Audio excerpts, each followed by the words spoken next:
আল্লাহ আমার শিশুকে বাঁচিয়ে দাও।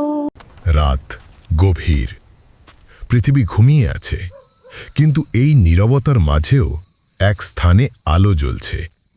একজন মানুষ কাঁদছে সেজদায়। কেউ জানে না, কিন্তু সেই কান্না আকাশ ছুঁয়ে যায়। এক মহান সত্তার সামনে, তার চোখে অশ্রু, কণ্ঠে দোয়া। এটাই তাহাজ্জুদ। আল্লাহু আকবার, আল্লাহু আকবার, আল্লাহু আকবার, আল্লাহু আকবার। তুমি যে শান্তি খুঁজছ, সেটা কোনো মানুষ, কোনো বস্তু দিতে পারবে না। শুধু তাহাজ্জুদের সেজদাই পারে তোমার অন্তর পরিষ্কার করতে, তোমার হৃদয়কে আলোকিত করতে, আর তোমার ভাগ্য বদলে দিতে। দিনে সে হাসে, মানুষ ভাবে সে ঠিক আছে, কিন্তু রাতে যখন সবাই ঘুমিয়ে যায়, সে দাঁড়ায় এক অদৃশ্য আলোর সামনে, যে আলো পৃথিবীর নয়।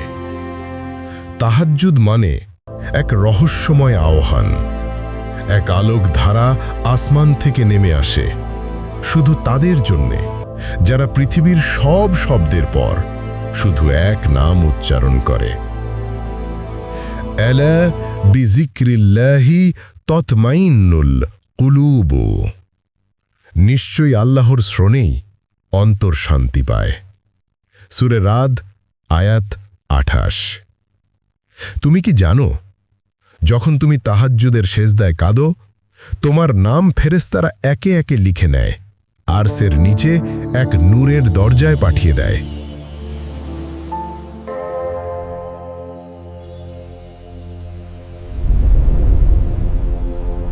তারা শয্যা ত্যাগ করে, তারা তাদের রবকে ভয়ে ও আশা নিয়ে ডাকে। সূরা সাজদা 32-16। এই হলো তাহাজ্জুদের অলৌকিকতা।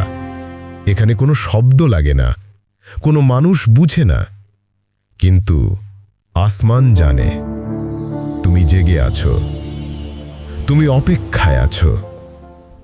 তাহাজ্জুদের দোয়া কখনো হারায় না। আল্লাহ আমার শিশুকে বাঁচিয়ে দাও। হয়তো এখনো উত্তর পাওনি, কিন্তু আকাশের ফাইল থেকে সেটা কখনো ডিলিট হয় না। এই রাতগুলো শুধু নামাজ নয়, এগুলো হলো অলৌকিক সংযোগ, মানুষের দুর্বলতা আর স্রষ্টার ভালোবাসার মাঝে। রাসূল সাল্লাল্লাহু আলাইহি ওয়াসাল্লাম বলেছেন, রাতের শেষ তৃতীয়াংশে আল্লাহ বলেন, কে আছে যে আমার কাছে কিছু চাইবে, আমি তাকে দেব। সহিহ মুসলিম। যুবক ভোরের আগে দরজা খুলে বাইরে দাঁড়ায়, আকাশে ফজরের আলো উঠছে, তার মুখে শান্তি, চোখে আলো। আজ রাতটা হয়তো তোমার জন্যে লেখা সেই রাত, যেদিন তুমি পৃথিবী হারিয়ে আকাশকে খুঁজে পাবে। ফলো, লাইক, কমেন্ট করুন, যেন এমন আরও কন্টেন্ট আপনার কাছে পৌঁছে যায়। ইসলাম প্রচারে আপনার একটি শেয়ারই হতে পারে কারো হেদায়েতের দরজা।